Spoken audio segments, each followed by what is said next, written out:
D'après vous, dans quel domaine les Japonais sont-ils les meilleurs? Le Kama Sutra? Bien sûr que non, c'est un doux crétin. La taille de leur pénis? Non plus. D'ailleurs, c'est soi-disant les plus petits au monde selon un sondage.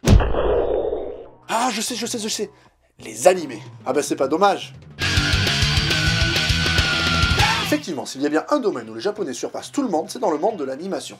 Qui n'a jamais vu Dragon Ball, Senseiya, Ranma 1/2, à part ceux qui ont moins de 10 ans? Seulement, dans les années 80, les séries animées avaient le vent en poupe et les longs métrages animés étaient plutôt délaissés. C'est en 1985 qu'un certain Hayao Miyazaki, avec Isao Takahata, crée le studio Ghibli pour proposer des longs métrages animés de qualité graphique et scénaristique. Attends. Tu l'as prononcé comment? Ghibli, pourquoi? Normalement, on prononce comme ça. Ghibli. Qu'est-ce que t'en sais? Tu parles japonais? C'est Wikipédia qui le dit. Tu sais que sur Wikipédia, n'importe qui peut écrire, même des connards comme toi. Tu sais que tu parles à toi-même, là. Donc si tu m'insultes, tu t'insultes. J'ai envie de te frapper.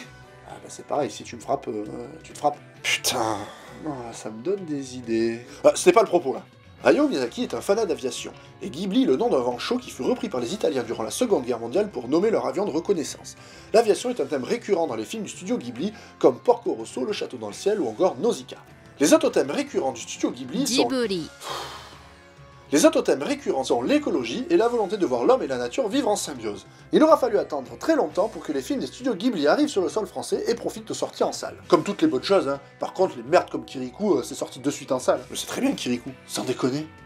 En 1996, Disney obtient les droits de diffusion des films des studios Ghibli.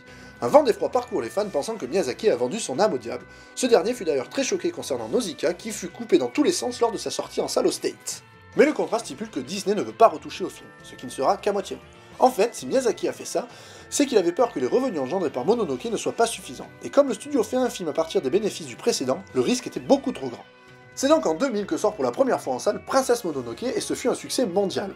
Plutôt mitigé aux États-Unis, mais de toute façon ces Américains ils ne comprennent rien. Par la suite, que ce soit en DVD ou dans les salles de cinéma, on a vu presque tous les films du studio. Et c'est le 22 janvier que sort Le Vent se lève, la dernière réalisation de Hayao Miyazaki, l'occasion pour nous de revenir vers ce qui nous semble être les 5 meilleurs films du studio. Et si vous n'êtes pas d'accord avec nous, eh ben, on vous emmerde, surtout que de toute façon, quasiment tous les films valent le coup. Numéro 5, La colline aux coquelicots.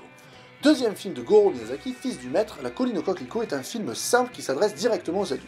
Partant du postulat qu'il faut connaître son passé pour construire son futur, le monsieur livre un film touchant, sublimé par un Japon des années 60 parfaitement retranscrit. Certains diront que c'est chiant, mais la découverte du quartier latin, sorte de MJC de l'époque, vaut son pesant de cacahuètes. Numéro 4, Princesse Mononoke. Difficile de passer outre ce chef-d'œuvre de Miyazaki. Pamphlet écologique qui montre de manière poétique les dégâts de l'homme sur la nature, il est aussi très violent et nous, on aime ça. Le film montre aussi l'avidité des hommes et d'autres défauts, tout en nuançant les traits de caractère, dressant ainsi des portraits ambigus de personnages que l'on aimerait détester, mais que l'on ne peut pas. Et puis il y a des loups. C'est bien les films où il y a des loups. Numéro 3, Mon voisin Totoro. Incontournable et indémodable, Mon voisin Totoro est d'ailleurs devenu la mascotte des studios Ghibli, et c'est vrai qu'il est plutôt mignon. Se basant sur une histoire très simple, le film est touchant, poétique à souhait et contient quelques trouvailles magnifiques comme le chabus. De plus, il est accessible aux plus jeunes comme aux plus vieux et pour une soirée familiale, c'est le top. Numéro 2, Pogno sur la falaise. Relativement récent, 2008, Pogno sur la falaise s'appuie sur le conte de la petite sirène de Hans Christian Andersen. Cette histoire d'amour entre deux enfants est vraiment sublime avec des dessins à tomber et un rythme effréné. Encore une fois, une flopée de messages sont disséminés dans le métrage, comme la pollution, la peur de l'étrange, les relations entre deux générations. C'est très poétique et très beau. D'autant plus que tous les personnages sont attachants et que le final concernant la nature humaine est très positif, et ça mon gars, ça fait du bien. Numéro 1, Le voyage de Chihiro. Résolument mon film préféré du studio Ghibli.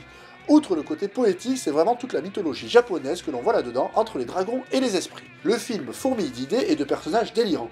Le rythme est soutenu, le design est somptueux, et l'on oscille toujours entre des moments stressants et des moments humoristiques. Le film porte aussi des milliers de messages, comme le mal de l'avarice, la connaissance de soi-même et de son passé, la force du courage, la repentance, le pardon, la découverte.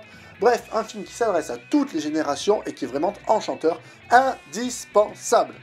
Bien sûr, la liste n'est pas complète et il y a de grands absents comme le tombeau des Lucioles, Porco Rosso, Nausicaa ou le château dans le ciel. Mais encore une fois, ce top est personnel et il fut très difficile à faire. Si vous êtes fan du studio Ghibli et que vous habitez dans le sud-est, l'association Deviant Zone vous propose une soirée exceptionnelle avec la diffusion du voyage de Chihiro suivi de Pompoko en VOSTF au multiplex Capitol Studio au Pontet à côté d'Avignon.